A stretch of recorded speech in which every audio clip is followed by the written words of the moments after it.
ऐं हाणे चइनी नौजवाननि जे लाइ मां एतिरो ज़रूरु चवंदुसि, ख़ासि तौर ते अरसलान ऐं अरशद लाइ, ॾाढो सुठो ॻायो तव्हां ऐं असांखे ॾाढो मुश्किल लॻो तव्हां चइनि जे विच में फ़ैसिलो करणु। तव्हांखे टाइम बि इलाही ॾिनोसीं, तव्हांखे ॿुधो बि सी, पर ॾुख बि थिए पियो त ज़ाहिर आहे विनर्स खे बि खणणो आहे ऐं ॿिन्हिनि खे असांखे चुनणो आहे, ॿ हितां वेंदा। ठीकु आहे अरशद अली, महिरबानियूं तव्हांजियूं ऐं अरसलान तव्हां दुआ कयो, सिर्फ़ तव्हांजी दुआउनि जी सख़्त ज़रूरत आहे। बस मौला आबाद रखे। खिलंदा मुस्कुराईंदा वञो, हा हिम्मत न हार। बचन थो करियां मां जिते बेहुजा ओ सिंध तुहे जो थियां। जी अदा छा थियो अंदर ऑडिशन थी, फाइनल मुक़ाबलो थी वियो इंशा, ऐं दोस्त असांजा सिलेक्ट थी विया। वॾी ख़ुशी थी उन्हनि जे सिलेक्ट थियण ते, ऐं थोरो घणो ॾुख थियो त आख़िर एतिरी महिनत न थी मूंखां जो मां पंहिंजे पाण खे सिंध टीवी ऐं सिंधियुनि जो आवाज़ मञराए सघां। वॾो इन शइ जो ॾुख थियो। जी अदा अब्दुल हमीद ऐं तसव्वुर अब्बास, तव्हांखे मुबारक हुजे, तव्हां विनर्स आहियो pearl dust voice of Sindh Sukkur region जा। तव्हांखे खोड़ मुबारकूं।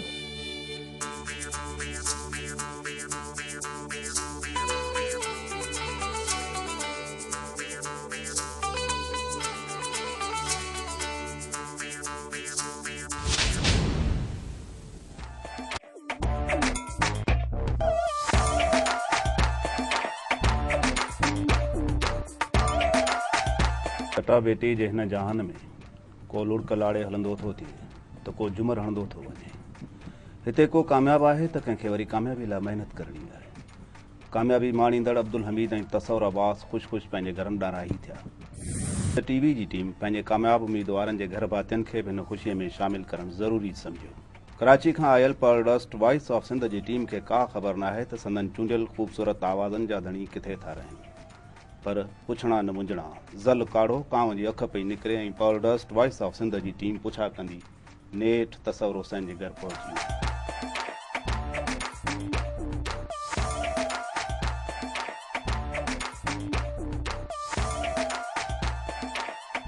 तसव्वुर हुसैन ऐं संदसि वालदा हैरान थियो वञनि, हू ख़ुशीअ मां न पिया मापजनि।